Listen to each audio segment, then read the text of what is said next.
Bom dia.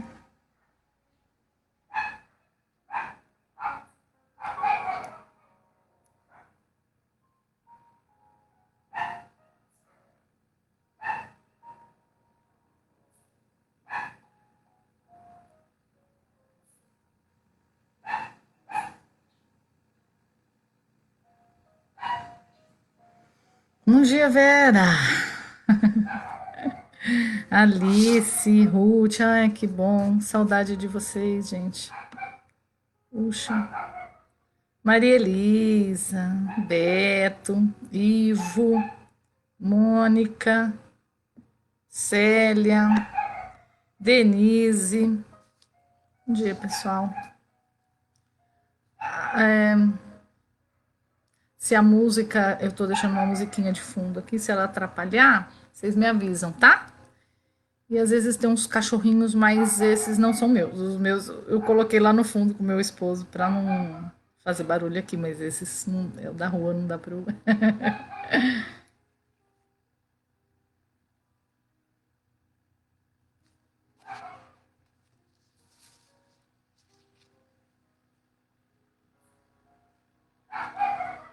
Bom dia, Pilar.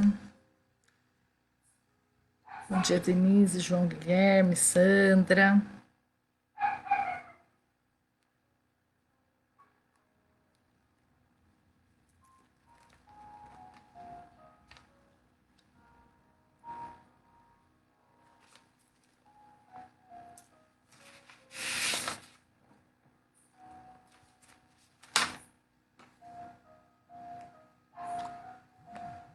Bom dia, Márcia.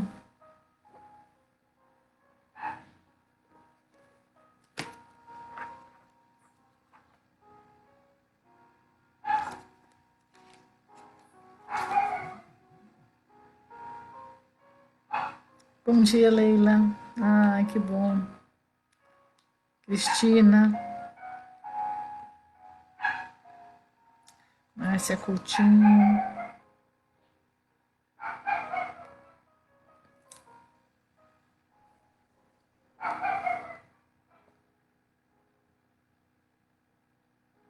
Bom dia, Marinês, Luciana, Ana Maria.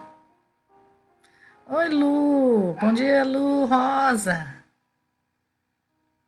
Alessandra.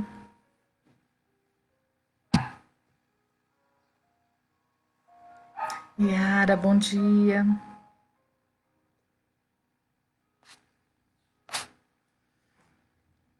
Bom dia, Maria Odete. Ô, Tapetininga, bem-vinda. Edson, Sandra.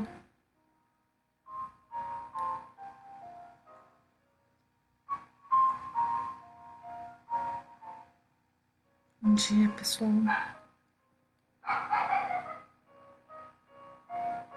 Temos aí uns minutinhos para todo mundo entrar, né?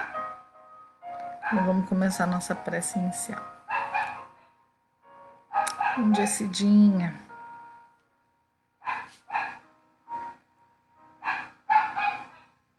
Oi, Sheila.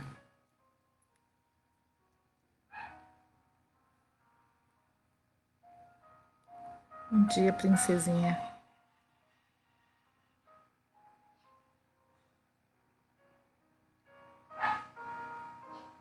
Bom dia, Carla. Ai, obrigada, minha amiga querida. Que bom, que bom. Fico muito feliz.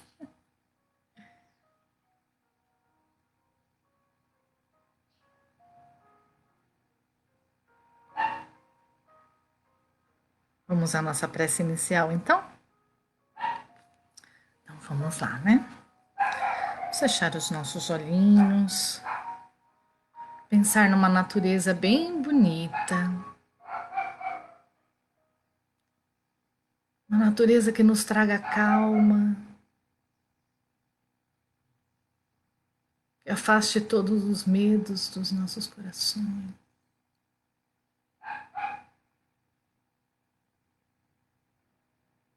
E vamos falar com Jesus. Querido irmão, mais uma vez aqui reunidos em teu nome.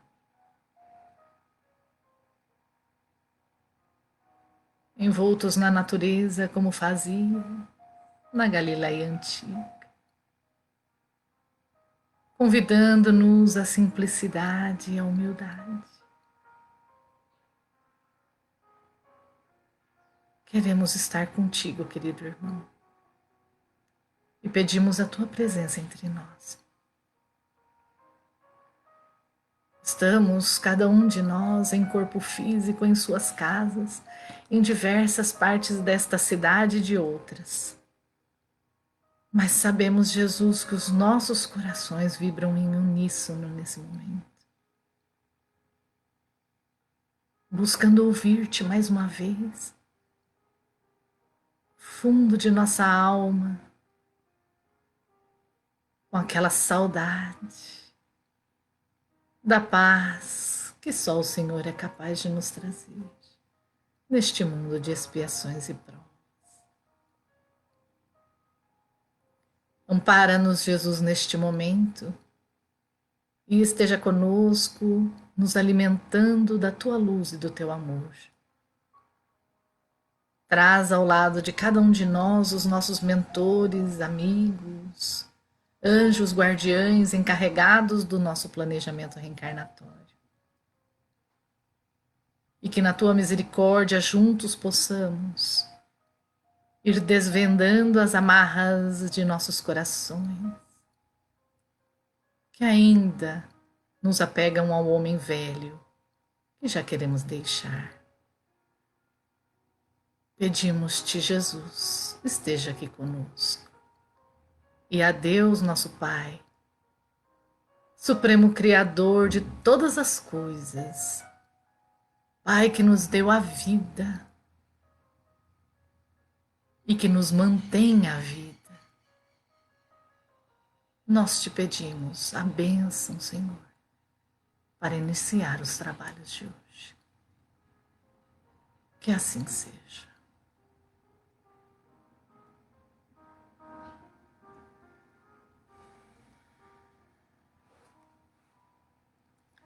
Bom dia, Ricardo, Ana Paula, Carlos, Márcia, Lopes.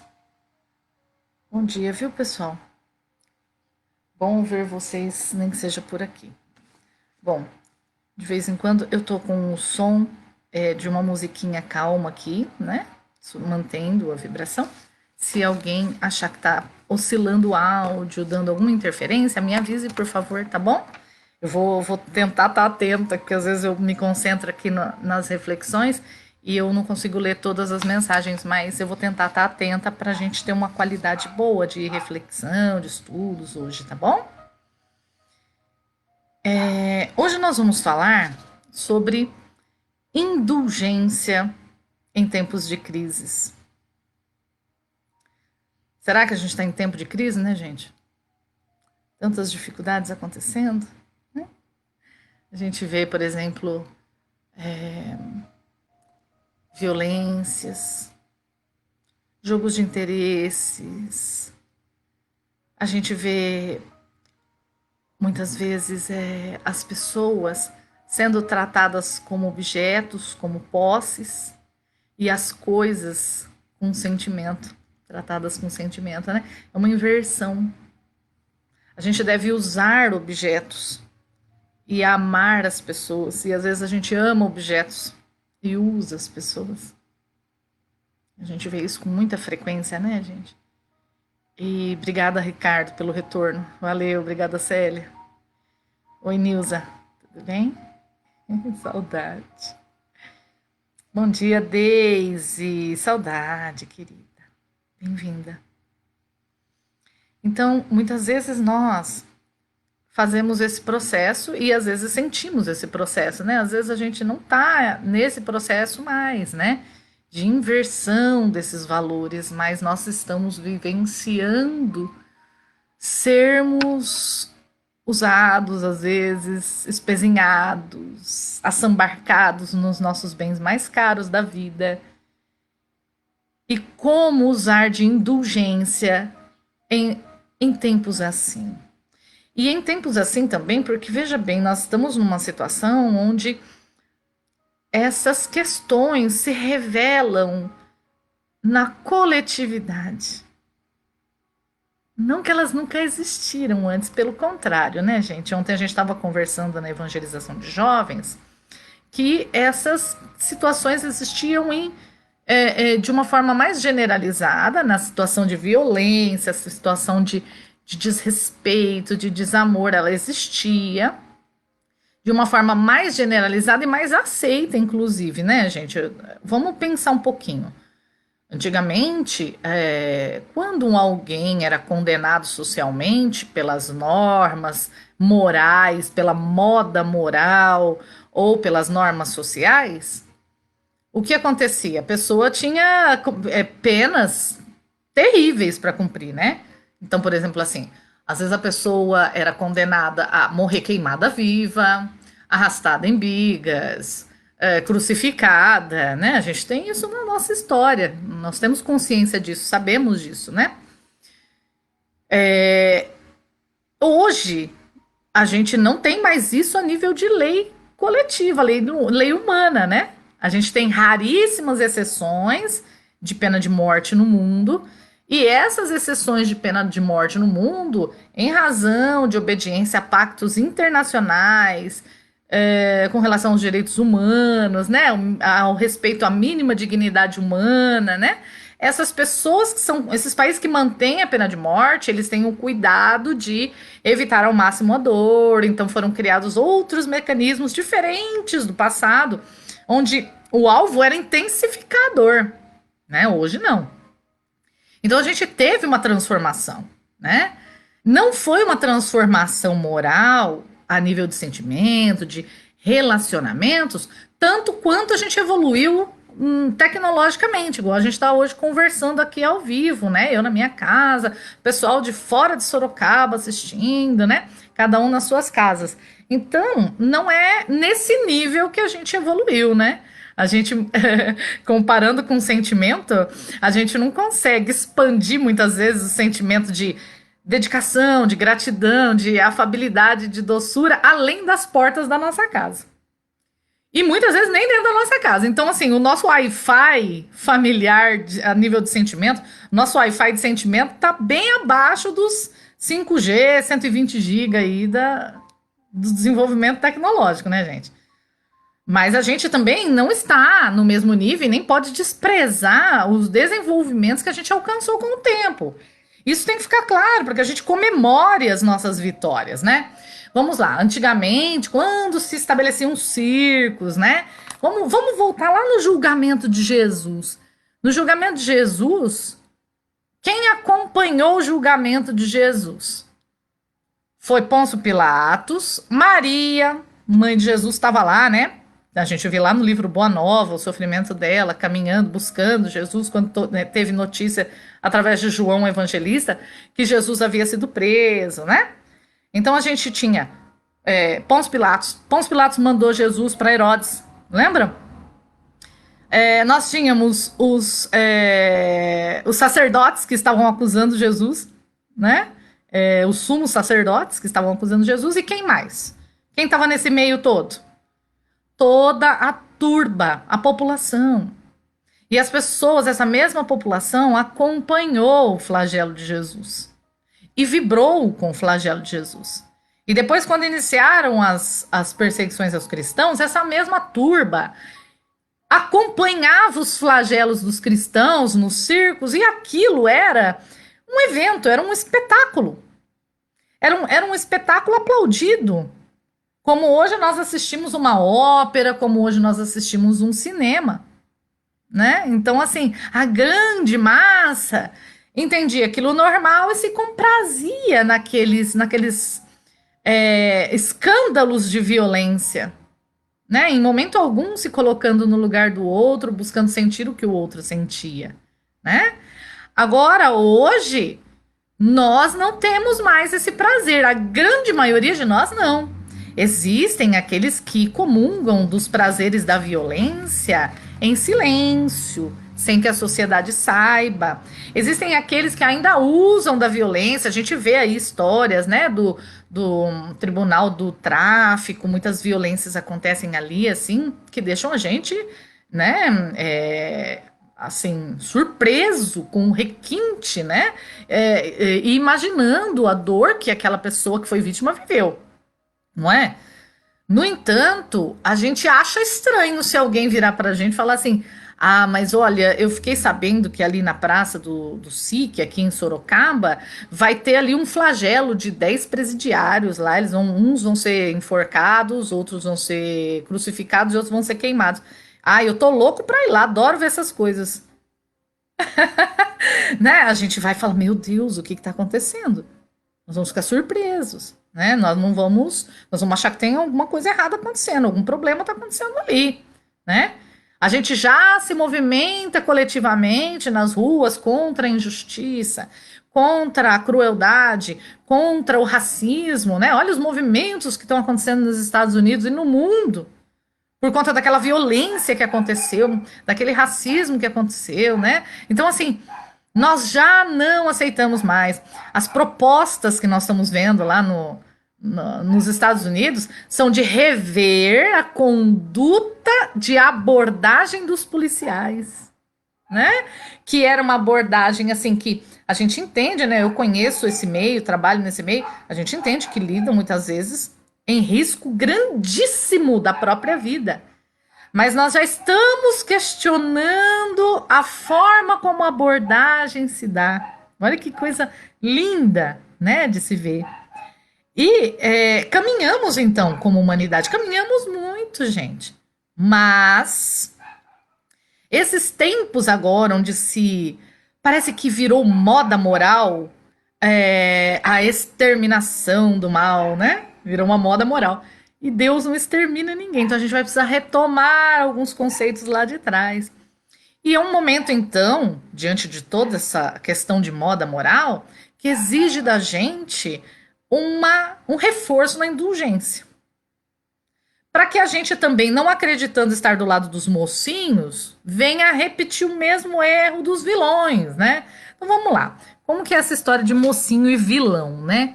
Eu tenho conversado bastante com a minha filha, né? A gente tem observado que existe uma cultura de mocinho e vilão. E essa é uma cultura antiga, né, gente? Agora a gente está começando a pensar sobre ela. Então, por exemplo, assim, a gente vê um filme americano, nesse filme americano, que é muito comum, é um clichê americano, né? Eu falo americano, mas tem outros países também fazem, mas assim, é que o cinema americano é muito mais veiculado, é muito mais conhecido e em volume maior, né? E é um clichê. É o clichê assim, olha, a família aqui era a família do bem, tava todo mundo quietinho no canto deles, de repente apareceu um vilão. O vilão cometeu uma crueldade, uma maldade. Aí o pai, em nome da honra da família, ele mata com requintes, com dor, né? Todos aqueles que provocaram o seu mal, né? E aquele herói, o mocinho do filme, ele mata, ele tortura, mas isso não tem relevância, porque ele era o mocinho, ele não era o vilão. Então o vilão não está autorizado a matar, mas o mocinho tá. O mocinho está autorizado. E nesse clichê ilusório, absolutamente destituído de qualquer valor moral cristão, nós muitas vezes colocamos as nossas expectativas de vingança, de vivenciar plenamente sem nenhum problema de consciência a mágoa, né? Nós começamos a nos validar, né? Validar posturas que não são cristãs. Não são a moral que o Cristo trouxe. E começamos, mais uma vez, como já fizemos na história da humanidade, a distorcer os ensinos dos evangelhos para que a nossa escolha, muitas vezes de violência, de vingança, se adeque e a gente então sinta uma serenidade de coração. Eu sou um mocinho, então eu posso fazer, né? O momento exige muita reflexão. Muita reflexão. Nós temos, assim, uma justiça vingativa deflagrada na sociedade, é, como sendo a postura aceita para os mocinhos. E aí é interessante isso. Existe mocinho dos dois lados. Nós chegamos num momento extremista onde é um lado e outro lado. Não tem um meio termo, né? E aí existe um mocinho desse lado e o outro do outro lado também se acha mocinho. E aí pronto, deflagra-se a guerra, a violência verbal, a violência das razões, a violência física, muitas vezes, né?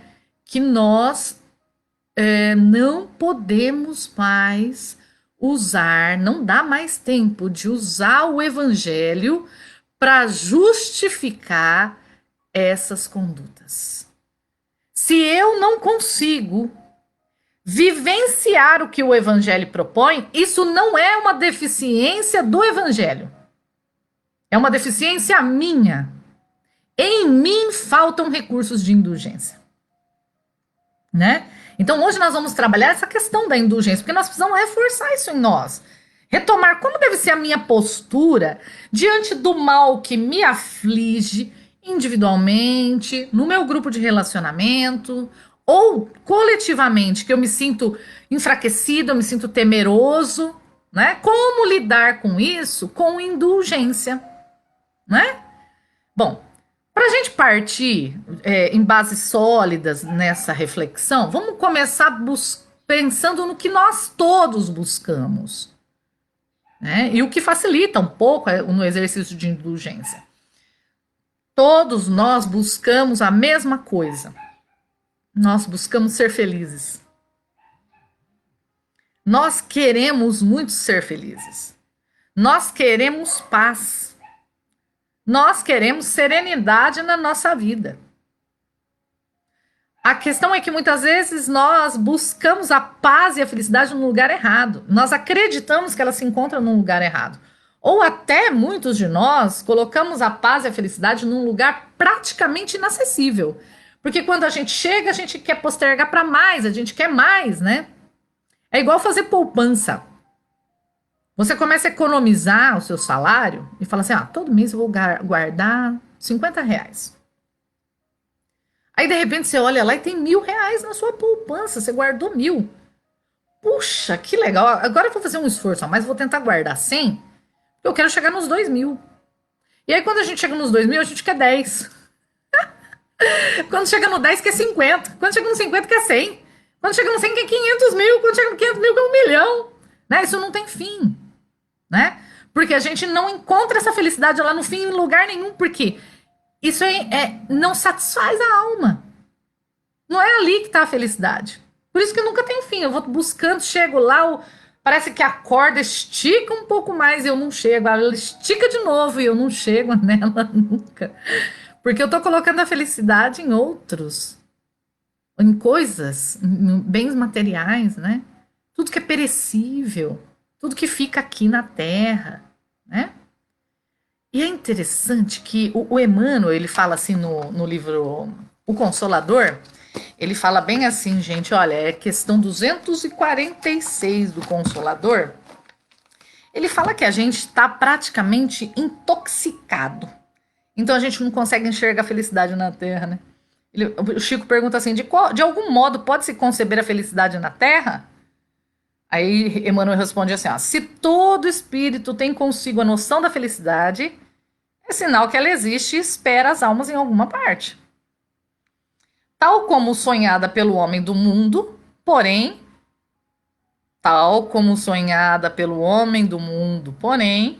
a felicidade não pode existir, por enquanto, na face do orbe, porque em sua generalidade as criaturas humanas se encontram intoxicadas e não sabem contemplar a grandeza das paisagens exteriores que a cercam no planeta. Nós estamos intoxicados, né? O Emmanuel fala que aí a gente começa a refletir sobre isso. E vamos lá, né? Eu pensei até algumas coisinhas pra gente refletir. A gente acorda cedo e reclama que tem que acordar cedo. Aí a gente reclama que tem que acordar cedo, a gente fica tão focado naquela reclamação de ter que acordar cedo, naquela angústia de ter que acordar cedo, que a gente esquece que o dia nasceu novamente para nós. Estamos encarnados ainda. Dá tempo. Dá tempo de renovar, dá tempo de reajustar, dá tempo de trocar, dá tempo de dizer eu te amo para os nossos entes queridos, dá tempo de continuar a batalha, de renovar votos. Aí a gente lembra que tem que trabalhar. Aí a gente pensa, putz, tem que trabalhar hoje, nossa senhora, ai, que desânimo, ai, como é duro. Podia ser domingo todo dia, né? Mas aí a gente esquece que a gente tem emprego para garantir o nosso sustento. Porque tem muita gente que não tem emprego, gente. E não só isso. A gente esquece que a gente tem condição de trabalhar. A gente tem condição de trabalhar.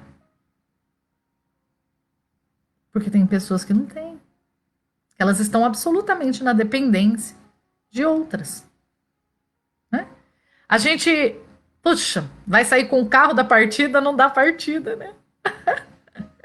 Ou fura o pneu. Aí a gente fica bravo, mas esse carro tá velho, é um carro muito ruim, eu preciso trocar esse carro, não tenho dinheiro. E aí a gente reclama do carro ruim.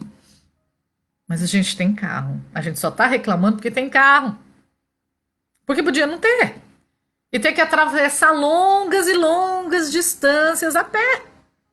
Ou de bicicleta, né? Eu lembro que eu e meu marido trabalhamos 6 anos no Japão, né? E eu tinha transporte da fábrica, fazia transporte para mim, mas o meu marido não. Na fábrica que ele estava, ele tinha que ir de bicicleta. Gente, era neve, neve. Mas neve, assim, de você andar e sair escorregando. E o meu marido tinha uma bicicletinha e ele tinha que atravessar uma média de uns 30 quarteirões, pegava um trecho de rodovia na neve para poder chegar no trabalho, né? Então ele daria tudo por um carro naquele dia. Podia ser velho, podia ser o que for. Só de não estar tomando neve na cabeça, neve no rosto, que vai gelando tudo aqui, gente. A orelha, tem que pôr protetor de orelha, porque ela. Acho que se der um peteleco assim na orelha, ela trinca. De tão frio que é, queima tudo a pele, né? Então ele daria tudo por um carro velho, velho.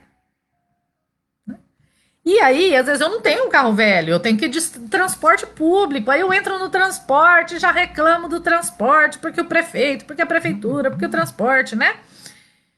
E aí eu reclamo disso daí e não penso, não paro para pensar que ainda bem que eu tenho transporte público, porque se eu não tivesse, eu teria que atravessar longas distâncias a pé, a cavalo. Nem sempre existiu transporte público, gente.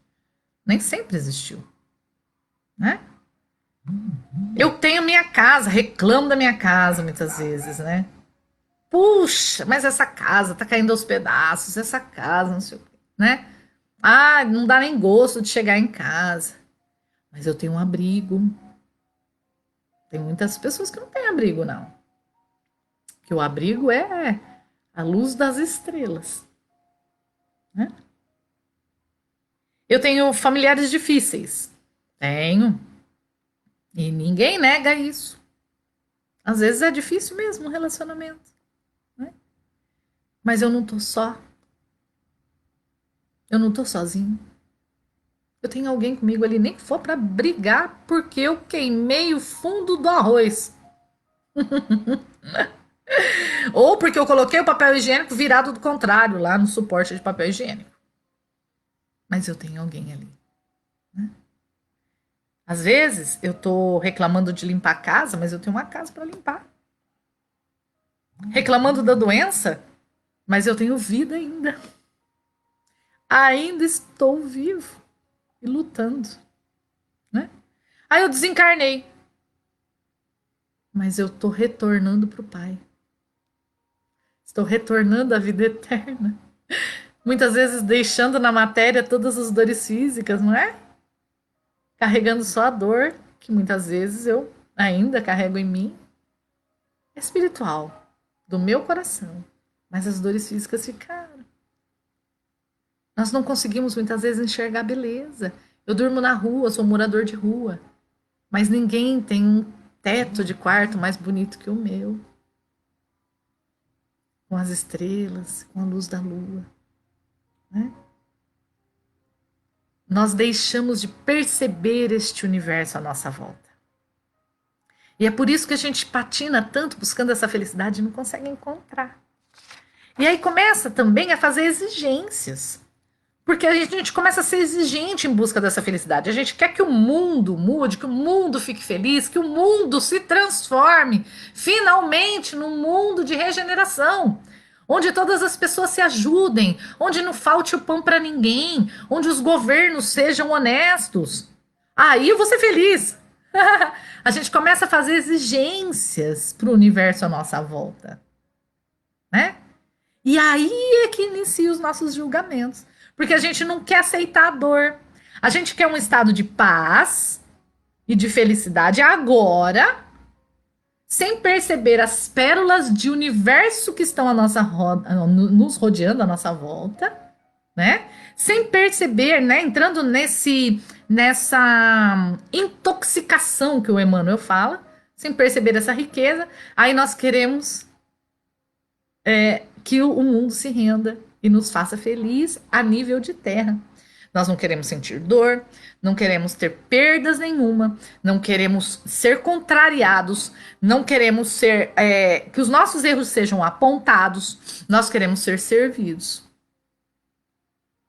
E todo momento que nós passamos por um estado de sofrimento, nós ampliamos esse estado de sofrimento, atribuímos um julgamento à conduta de alguém fora de nós que nos trouxe dor, né? E nós perdemos a compreensão da função da dor na nossa vida. Vamos lá, de novo para Emmanuel.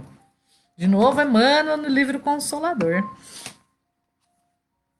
Emmanuel traz no livro O Consolador, na questão 246, que existe a prova e a expiação quando nós estamos nesse mundo, que, aliás, retomando a nossa lembrança, né, eu lamento dizer para vocês, mas nós estamos no mundo de expiações e provas, né? Então nós vamos passar o que aqui?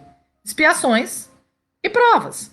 E olha como Emmanuel qualifica, como que ele distingue prova de expiações. Emmanuel fala assim: a provação é a luta que ensina ao discípulo rebelde e preguiçoso a estrada do trabalho e da edificação espiritual. A expiação é a pena imposta ao malfeitor que cometeu um crime. Então nós viemos aqui para isso, para vivenciar experiências no mundo de expiações e provas.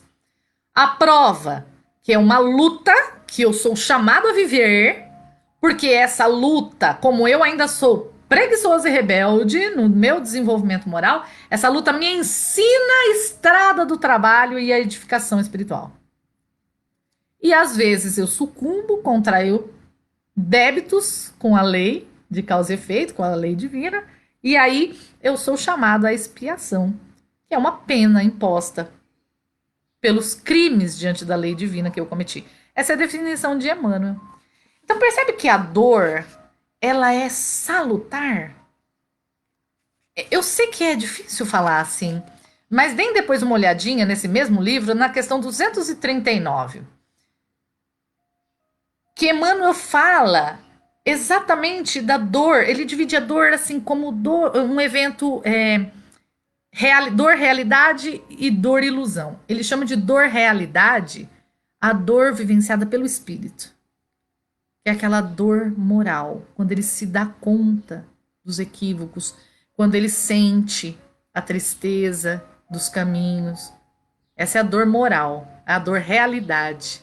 E a outra, que é a dor do espírito, né? A outra é a dor ilusão, que ele fala, que é a dor do corpo, porque essa, quando a gente desliga do corpo, ela passa, né? E o espírito vai guardar ainda só essa dor realidade, que é o que o transforma. E ele coloca assim: mas toda dor física também é um fenômeno, enquanto que a dor moral é essência.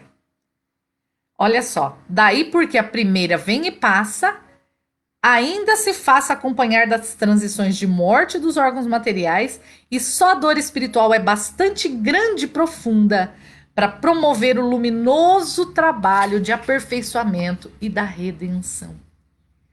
A dor promove esse trabalho de aperfeiçoamento e redenção.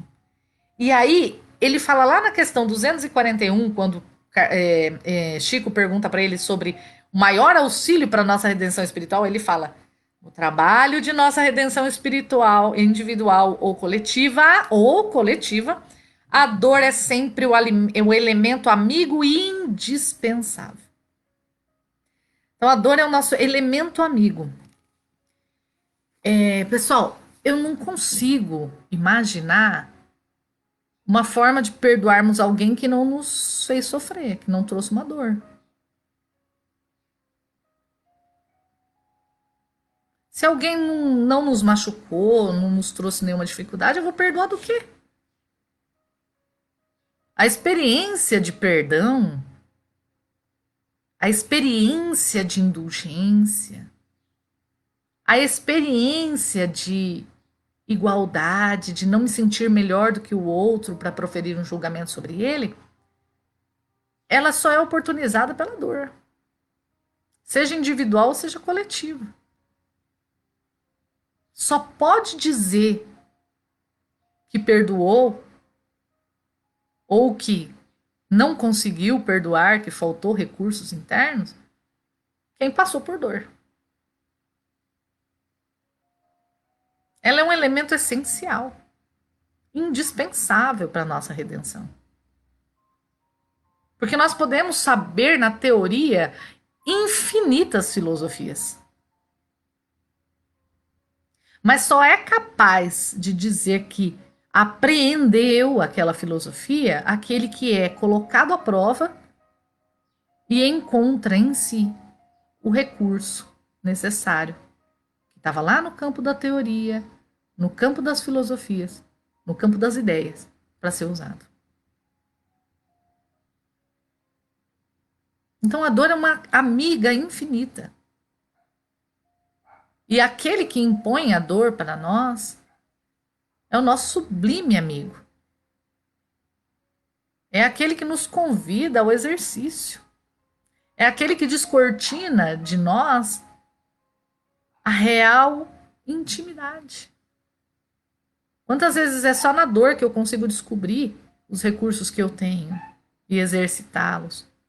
Ou na dor eu deflagro que me achava às vezes tão humilde, me achava tão simples e vi que ali tem um campo a ser cultivado ainda. Né? Enquanto essa dor é companheira, ela é amiga.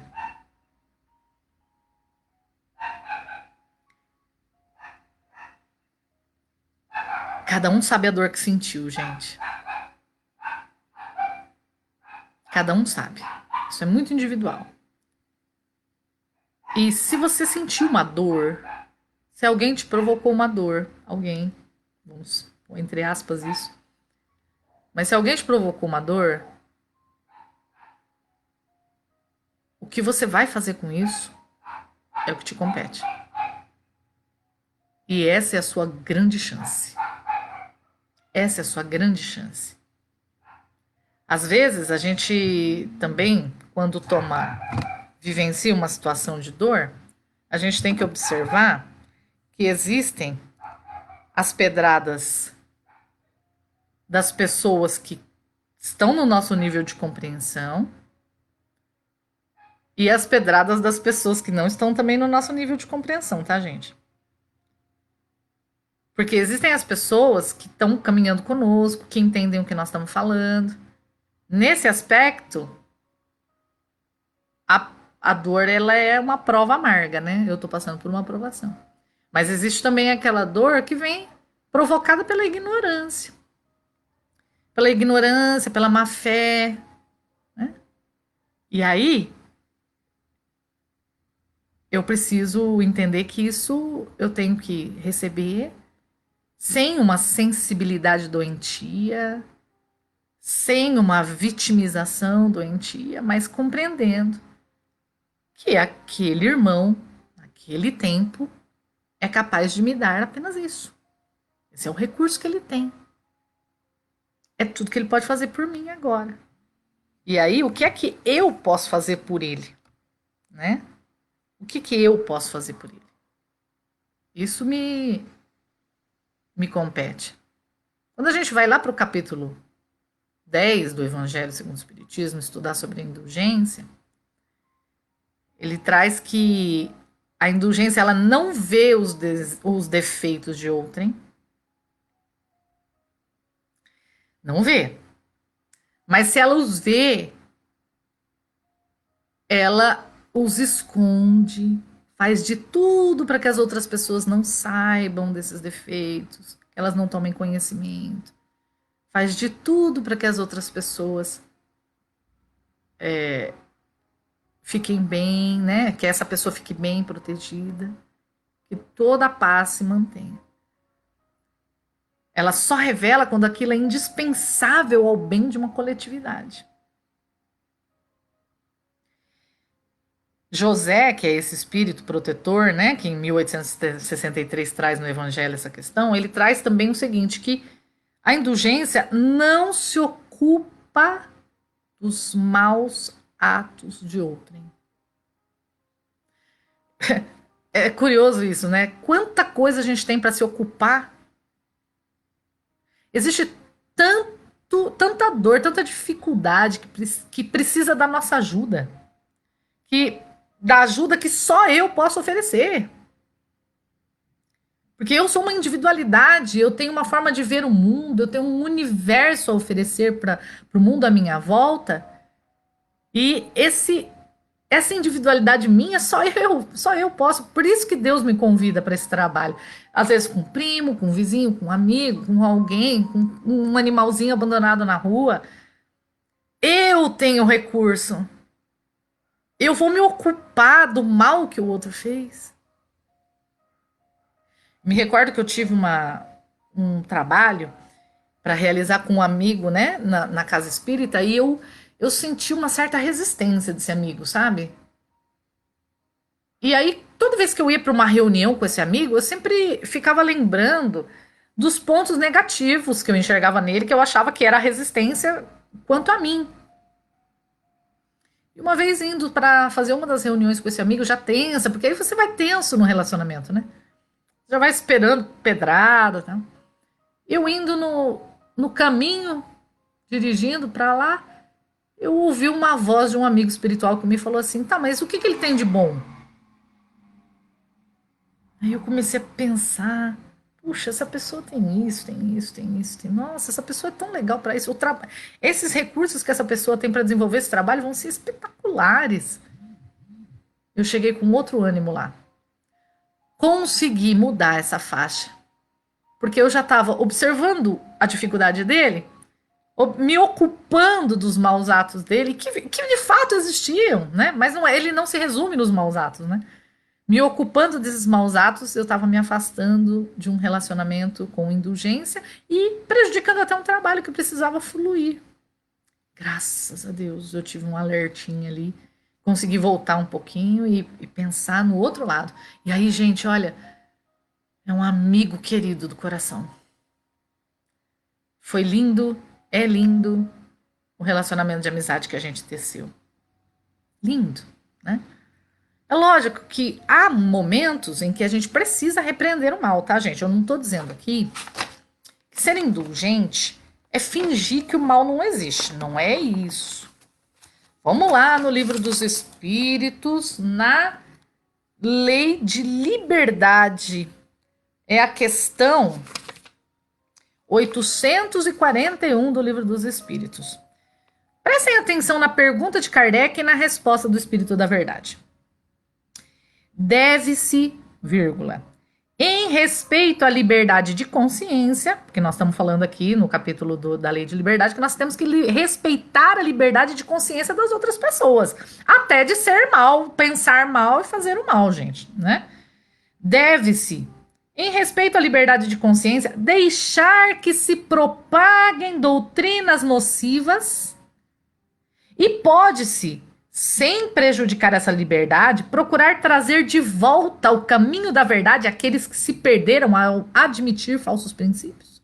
Quer dizer, eu tenho que, em nome dessa liberdade de consciência, deixar livre que se propaguem essas doutrinas equivocadas, e também tenho que deixar abandonados aqueles que, por alguma ilusão, se entregaram a esses equívocos? E o Espírito da Verdade responde assim, ó: certamente que sim. Ou seja, devo ir iluminar as mentes daqueles que estão entregues a esses equívocos. E até mesmo se deve, é um dever, mas ensinai a exemplo de Jesus. Então, como fazia Jesus? O Espírito da Verdade retoma isso. Ó. Como ele fazia? Pela doçura e pela persuasão. Gente, ninguém é persuasivo se tenta impor para o outro aquilo que nem ele dá conta. Nós não conseguimos persuadir uma pessoa de que uma ideia está equivocada se nem a gente tem amor pela ideia que acredita justa. Porque quando a gente tem amor por uma determinada ideia, a gente passa a viver ela. Se a gente, por exemplo, fala uma coisa, mas faz outra, nem a gente tem amor, nem a gente tem vivência, nem a gente tem fé suficiente na ideia que está tentando levar para o outro. Então não tem persuasão. Daí a reforma moral do verdadeiro cristão. Por isso o Espírito da Verdade usa Jesus como exemplo. Né? Ele fala assim, ó, se há algo que seja permitido impor, porque nós não devemos impor nada a ninguém, mas se há algo que seja permitido impor, é o bem e a fraternidade. Mas não acreditamos que o meio de levá-los a admitir seja agindo com violência.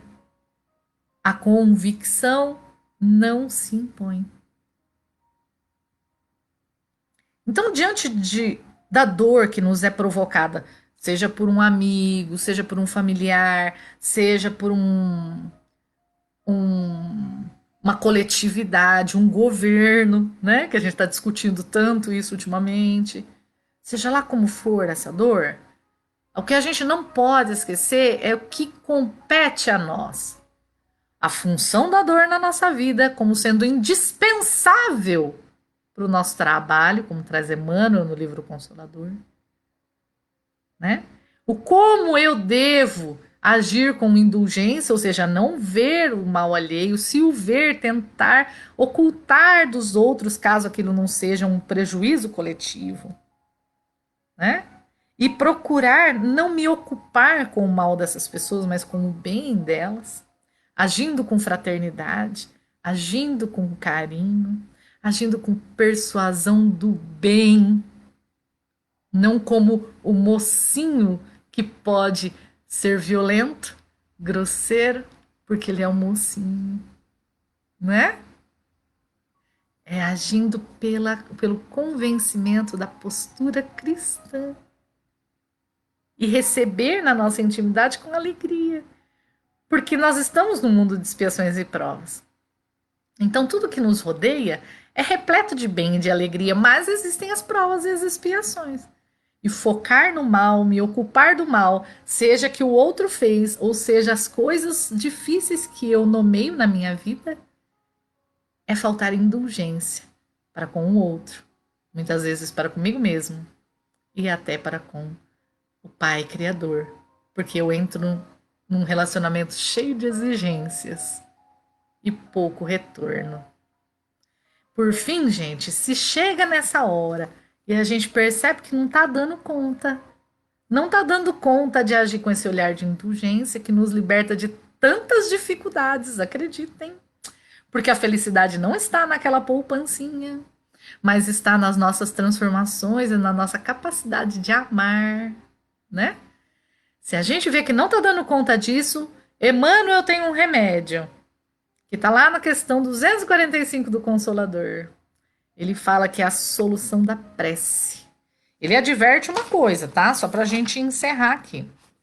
Ele adverte, na 245, que a prece não vai nos livrar totalmente das nossas dificuldades, tá? Olha, a prece não poderá afastar os dissabores e as lições proveitosas da amargura, constantes do mapa de serviços que cada espírito deve prestar na sua tarefa terrena.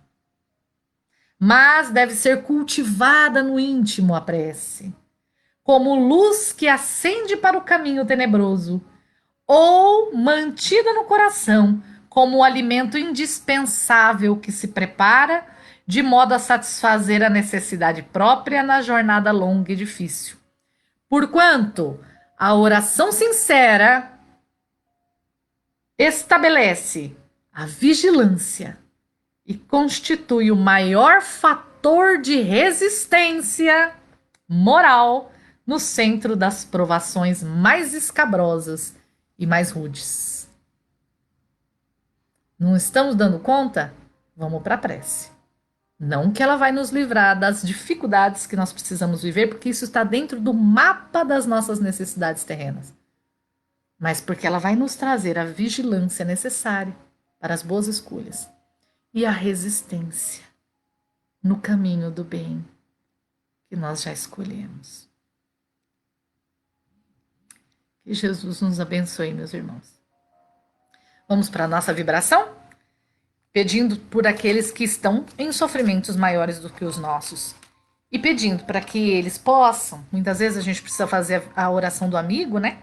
Pedindo para que eles possam, através das nossas preces, da nossa vibração, alcançar essa vigilância e essa resistência também, não é?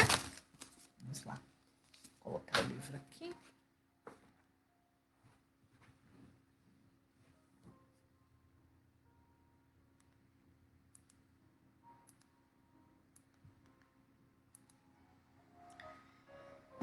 Fechando os nossos olhos, pensando em Jesus e nos amigos espirituais.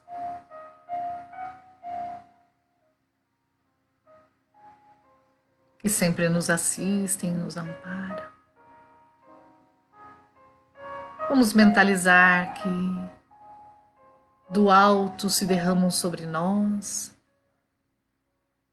luzes abundantes, safirina, com leve coloração azul celeste, como se o céu descesse sobre nós. Vamos mentalizar que estas luzes entram pelo plexo coronário, cerebral, frontal, entram na nossa intimidade, reformulando, reabastecendo.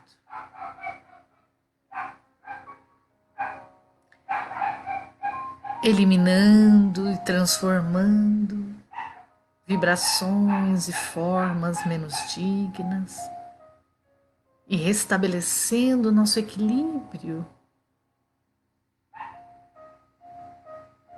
e a nossa conexão com o Pai. Vamos mentalizar agora que toda esta energia que entrou em nós começa também a dispersar-se de nós em encontro ao ambiente mundial, saindo de nós com as nossas cores, das nossas virtudes, porque o Pai conta conosco. Que perolinhas saiam de nós com a nossa cor, cada um com suas cores, amarelo, laranja, vermelho, violeta, azul, verde. E que de toda parte essas perolinhas começam a flutuar sobre a nossa terra querida, criando um campo de amor e de união fraternal entre os filhos de nosso Pai.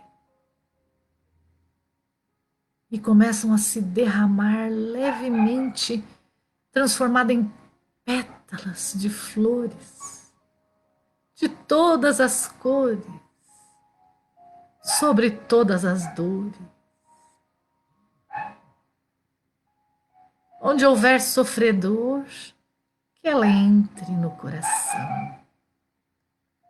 Seja nas prisões, nas ruas, nos hospitais, na solidão dos lares, nas discórdias, nos orfanatos, na infância desprotegida. Onde houver dor, que estas pétalas renovem a esperança e ajude a estes espíritos a enxergarem o céu azulado como enxergamos também, derramando de início as suas forças poderosas sobre nós. Vamos mentalizar agora que os obreiros de Jesus, carregando essas pétalas coloridas, entram também no nosso lar, encontram os nossos familiares, os acolhe, envolve, despeja sobre eles essas cores, despeja sobre todos os cômodos da nossa casa, trazendo a nós a força para a continuação dos nossos trabalhos na Terra.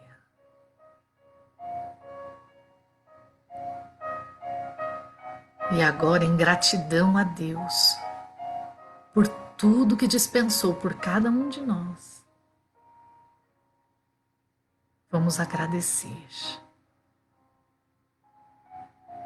Querido Jesus, amigos espirituais e obreiros da vida eterna, Deus, Pai querido, nós agradecemos pela luz do Evangelho que dissipa a escuridão do medo, da ignorância, da insegurança que ainda trazemos em nós.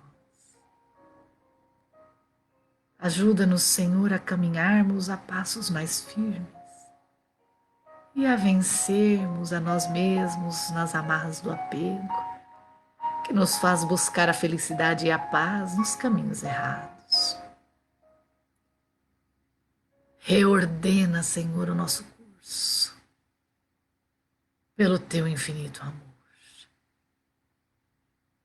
E diante das agruras individuais e coletivas,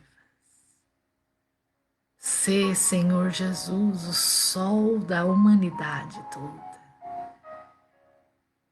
Que possamos, diante das dores que vivenciamos hoje, renovar o nosso compromisso de cristãos para suportar as provas com a alegria daquele que não apenas acredita, mas sente a vida eterna e a nova era, o reino de Deus em todos nós. Obrigada, Jesus. E permanece conosco durante toda a semana. Que assim seja.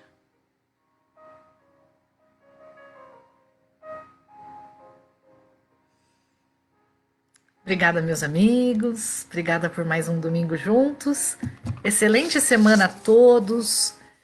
Lembrando que nós temos as nossas lives, né? Aos domingos, às segundas, às 8 horas da noite, nas quintas, às 14, nas sextas, às 19. Nos evangelhos, nós temos evangelhos de terça, quarta, quinta e sábado, né? Às 8 horas.